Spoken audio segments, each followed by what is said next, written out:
ஆனால் வந்து மன்னராட்சி வந்து 2026 வரக்கூடாதுன்னு உங்கள் கட்சியோட துணை பொதுச் செயலாளர் சொல்கிறாரு. அது திமுகவை மீன் பண்ணுறதா இருக்குது. அதை பற்றி நீங்கள் என்ன சொல்றீங்க? விடுதலை சிறுத்தைகள் கட்சியில் அவர் இருந்தாலும், துணை பொதுச் செயலாளர் பொறுப்பிலே அவர் இருந்தாலும், வாய்ஸ் ஆஃப் காமன் என்கிற அமைப்பின் சார்பில் அவர் அந்த நிகழ்விலே பங்கேற்றார் என்பதுதான் உண்மை. விகடன் பதிப்பகமும் வாய்ஸ் அண்ட் காமன்ஸ் என்கிற அந்த நிறுவனமும் இணைந்து அந்த புத்தகத்தை கொண்டு வந்திருக்கிறார்கள். வாய்ஸ் ஆஃப் காமன் என்பது ஒரு நிறுவனம், தேர்தல் உத்திகளை வகுக்கக்கூடிய நிறுவனம். அது கோ பப்ளிஷர், இணை வெளியீட்டாளர் என்கிற அடிப்படையில் எல்லோருக்குமான தலைவர் அம்பேத்கர் என்கிற நூலை வெளியிடுவதில் ஈடுபட்டிருக்கிறது. ஆகவே அவர் முக்கியமான ஒரு பங்கை வகிக்கிறார் அந்த நூல் வெளியீட்டில். எனவே அந்த நிகழ்வில் அவர் பங்கேற்றார். அவர் சொல்லியிருக்கிற கருத்துக்கு அவர் மட்டுமே பொறுப்பு, கட்சி பொறுப்பல்ல. அது ஒவ்வொரு தனி மனிதருக்கு ஒரு சுதந்திரம் இருக்கு, கருத்து சொல்லலாம். கட்சிக்குள்ள 100 பேர் இருக்கிறோம், 100 கருத்து சொல்ல முடியும்.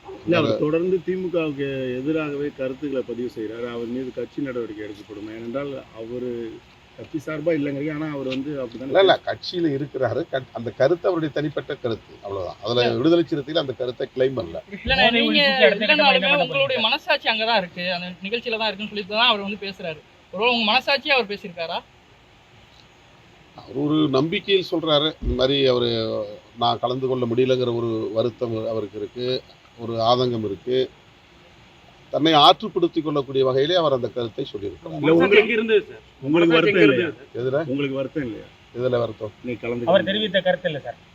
அவர் தெரிவித்த கருத்துலையா நீ கலந்து கொள்ளாத உங்களுக்கு வருத்தமா? வருத்தம் இல்லை, நான் தான் தொடக்கத்திலேயே சொல்லிட்டேன். அது சுதந்திரமா எத்தனையோ நூல் வெளியீட்டு விழாவில் நான் பங்கேற்றிருக்கிறேன். அம்பேத்கரை பற்றி எத்தனையோ மேடைகளை நான் பேசியிருக்கிறேன்.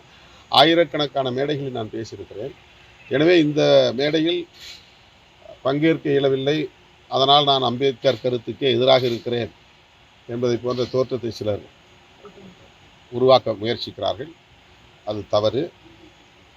பொதுவெளியிலே இன்றைக்கு நடிகர் விஜய் போன்றவர்கள் எல்லாம் அம்பேத்கர் அவர்களை பற்றி பேசுவது என்பது புரட்சியாளர் அம்பேத்கருக்கு கிடைத்த ஒரு மாபெரும் வெற்றியாக நான் பார்க்கிறேன். மற்றபடி எனக்கு இதில் எந்த வருத்தமும் இல்லை, நெருடலும் இல்லை.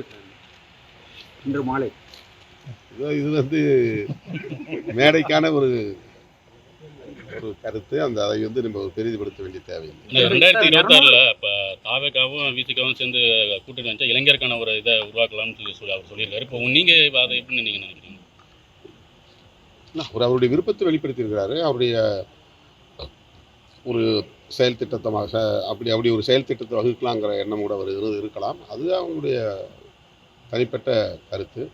நாங்கள் ஏற்கனவே ஒரு கூட்டணியில் இருக்கிறோம் என்பதை பலமுறை நான் சொல்லியிருக்கிறேன். அந்த கூட்டணியை உருவாக்கியதில் விடுதலை சிறுத்தைகளுக்கும் ஒரு பங்கு உண்டு.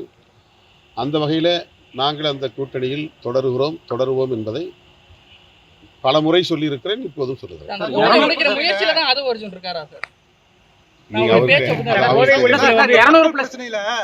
மக்கள் பிரச்சனையில நான் வந்து இந்த போட்டோ ஷூட் நடத்துறது, ட்வீட் போடுறது, அவங்களுக்காக அறிக்கை விடுறது, இந்த மாதிரி சம்பிரதாய அரசியல் எனக்கு வந்து விருப்பமே இல்லை.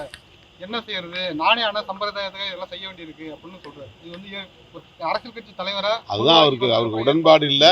ஆனாலும் அதுக்கு உடன்படக்கூடிய நிலை, இதுதான் அரசியல்.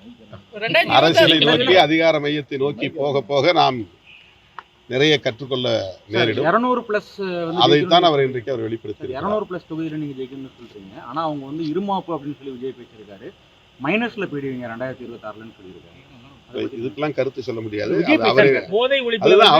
அவருடைய கருத்தை அவர் சொல்லியிருக்கிறார். அதுக்கு வந்து அதை விட கூடுதலான விளக்கம் தேவைன்னா அவர்கிட்ட தான் நீங்க பேசுங்க. போதை ஒழிப்பு வந்து மாநாடு நடத்தினீங்க, அதுக்கு அடுத்த கட்டமா அது சம்பந்தமா என்ன முயற்சி? நாங்கள் வந்து இப்ப கட்சியின் மறுசீரமைப்பு நடவடிக்கைகளில் ஈடுபட்டு வருகிறோம்.